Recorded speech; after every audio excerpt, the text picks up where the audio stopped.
Yep, it's your dietitian of disgusting drama, the old witch, ready to stir up another stench snack in my cauldron, here in the haunt of fear. So come in, kiddies, and sit down by the fire. This time my menu consists of another adaptation of a tale by my boy Bradbury, Revolting Ray, as I affectionately call him. Listen to Ray Bradbury's superb The Handler. Mr. Benedict walked down the steps and out the gate without once looking at his little mortuary building. He saved that pleasure for later. It was very important that things took the right precedence. It wouldn't pay to think with joy of the bodies awaiting his talents in the mortuary building. No, it was better to follow his usual day-after-day routine. He would let the conflict begin. Mr. Benedict knew just where to get himself enraged. He spoke with Mr. Rogers, the druggist, and he saved and put away all the slurs and intonations and insults. There you are, you cold one. Cold one. Mr. Rogers always had some terrible thing to say about a man in the funeral profession. And outside the drugstore, Mr. Benedict met up with Mr. Stuyvesant, the contractor. Oh, hello, Benedict. How's business? I'll bet you're going at it tooth and nail. Did you get it? I said tooth and Yes, and how's your business, Mr. Stuyvesant? And on it went, person after person. Say, how do you get your hands so cold, Benedict, old man? That's a cold shake you got there. You just get done embalming a frigid woman? That's not bad. You heard what I said. Good. Well, good day. Mr. Benedict was the lake into which all refuse was thrown. People began with pebbles, and when Mr. Benedict did not ripple, they heaved a stone, a brick, a boulder. There you are, meat chopper. How are all your corned beefs and pickled brains? That was Mr. Flinger, the delicatessen man. There were more, many more. Things worked to a crescendo. Finally, Mr. Benedict turned wildly and ran back through the town. He was all ready now. Somebody waiting on you, Mr. Benedict? Hey, get it? I said somebody. The awful part of the day was over. The good part was now to begin. He ran eagerly up the steps of his mortuary. The room waited like a fall of snow. There were white hummocks and pale delineations of things recumbent under sheets in the dimness. Mr. Benedict flung open the door. He was the puppet master come home. He stood for a long minute in the very center of his theater. In his head applause perhaps thundered. Then he carefully removed his coat, got into a fresh white smock, and rubbed his hands together as he looked at his very good friends. He walked along the sleeping rows of sheeted people. It had been a fine week. There were any number of family relics lying there. He noted each name on its white card. Mrs. Walters, Mr. Smith, Miss Brown, Mr. Andrews. Ah, good afternoon, one and all. Mr. Benedict lifted a sheet as if looking for a child under a bed. How are you today, Mrs. Shellman? You're looking splendid, dear lady. Mr. Benedict pulled up a chair and regarded Mrs. Shellman through a magnifying glass. My dear Mrs. Shellman, do you realize, my lady, that you have a sebaceous condition of the pores? oil and grease pimples. A rich diet was your trouble. Too many frosties and spongy cakes and cream candies. You always prided yourself on your brain, Mrs. Shellman. But you kept that wonderful priceless brain of yours afloat in parfaits and fizzes and limeades and sodas, and were so very superior to me that now, Mrs. Shellman, here is what shall happen. Mr. Benedict did a neat operation on her, cutting the scalp in a circle. He lifted it off, then lifted out the brain. Then he prepared a cake confectioner's little sugar bellows and squirted her empty head full of whipped cream and crystal ribbons, stars and frollops in pink, white, and green, and on top he printed a fine pink scroll. Then he put the skull back on and sewed it in place and hid the marks with wax and powder and walked on to the next table. Good afternoon, Mr. Wren, and how is the master of racial hatreds today? Pure white laundered, Mr. Wren, clean as snow, white as linen? The man who hated Jews and Negroes? Do you know what I'm going to do to you, Mr. Wren?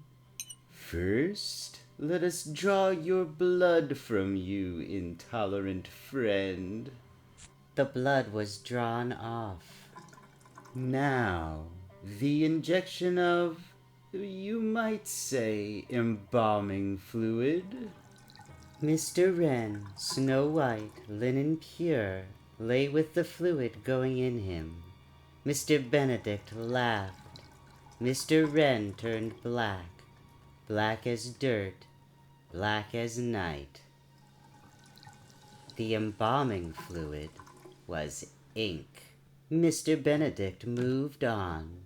And hello to you, Edmund Worth. What a handsome body you had. Powerful, with muscles pinned from huge bone to huge bone, and a chest like a boulder. Women grew speechless when you walked by. Men stared with envy. And now here you are. Mr. Benedict severed Worth's head, put it in a coffin on a small pillow facing up.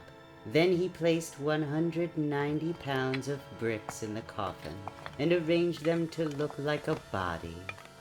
It was a fine illusion, since it was a growing and popular habit in the town for people to be buried with the coffin lids closed over them during the service.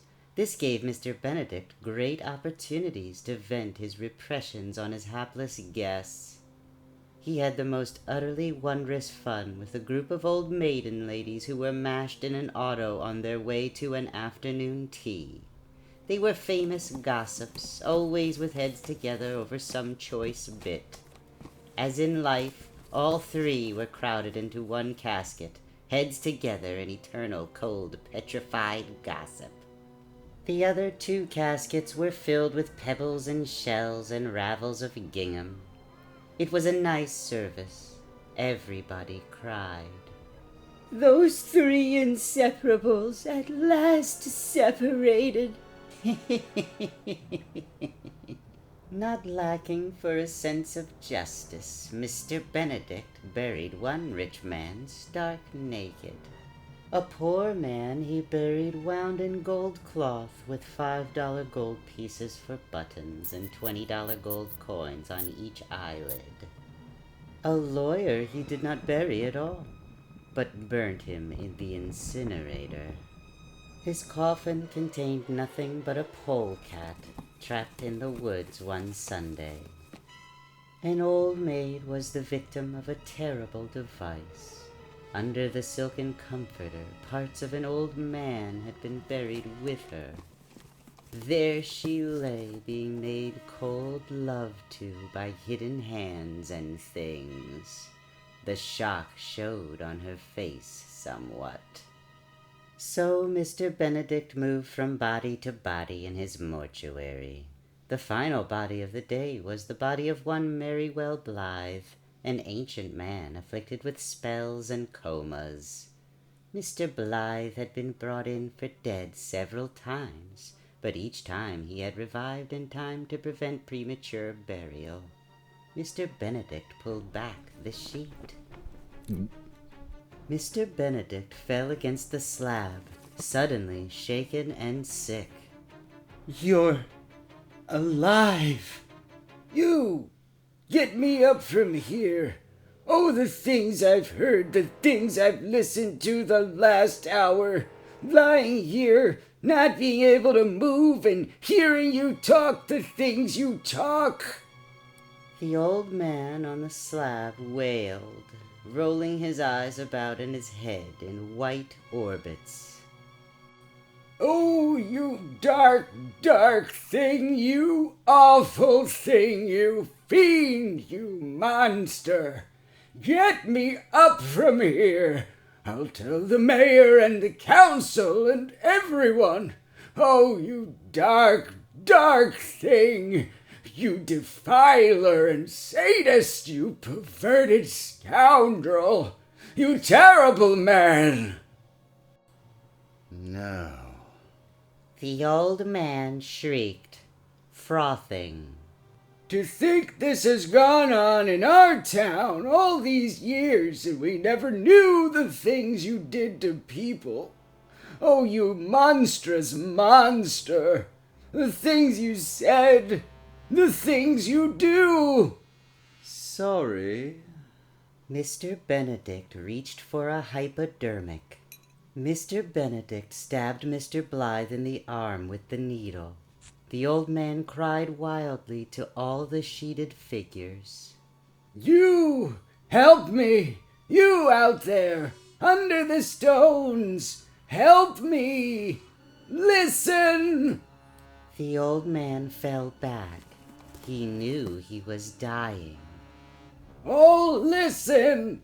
He's done this to me, and you, all of you. He's done too much, too long. Don't take it. Don't let him do any more to anyone. Mr. Benedict stood there. They can't do anything to me, and neither can you. Out of your graves! Help me! Tonight or tomorrow or soon! But come and fix him! This horrible man! The old man raved on and on, getting weaker. The room was suddenly very dark. It was night. It was getting late. Finally, smiling, the old man whispered, They've taken a lot from you, horrible man. Tonight, they'll do something. And then the old man died. People say there was an explosion that night in the graveyard, or rather, a series of explosions. A smell of strange things, a movement, a violence, a raving. Stones toppled and things swore oaths. And there was a chasing and a screaming and many shadows moving inside and outside the mortuary building in swift jerks and shamblings. Windows broke, doors were torn from hinges, leaves from trees, iron gates clattered. And in the end, there was Mr. Benedict running about, vanishing, and a tortured scream that could only be Mr. Benedict himself. After that, nothing. Quiet. The town people entered the mortuary the next morning. They searched the mortuary building and then went out into the graveyard, and they found nothing but blood. A vast quantity of blood. sprinkled and thrown and spread everywhere you could possibly look, as if the heavens had bled profusely in the night. Where could he be? How should we know? Walking through the graveyard, they stood in deep tree shadows where stones, row on row, were old and time-erased and leaning. No birds sang. They stopped by one tombstone. Here now, look at this. Freshly scratched as if by feebly frantic, hasty fingers in the grayish moss-flecked stone was the name, Mr. Benedict. Good Lord. Look, over here. This one, too. And this one. And this one. A villager pointed to the other gravestones. Upon each and every stone, scratched by fingernail scratchings, the same message appeared. Mr. Benedict. But that's impossible. The town people were stunned. He couldn't be buried under all these gravestones. They stood there for one long moment. Instinctively, they all looked at one another nervously in the silence and the tree darkness. They all waited for an answer, with fumbling, senseless lips. One of them replied simply, Couldn't he? So that's the dish, Drips. Hope you found it a tasty tale. This boy Bradbury has quite an imagination, wouldn't you say? Well, that about wraps up the Crypt Keeper's mag. I'll just pour some blood on the fire under my cauldron, lap up the last trace of this issue's culinary concoction, and get ready for my next horror helping, which will be in the Vault Keeper's mag, the Vault of Horror. Bye now.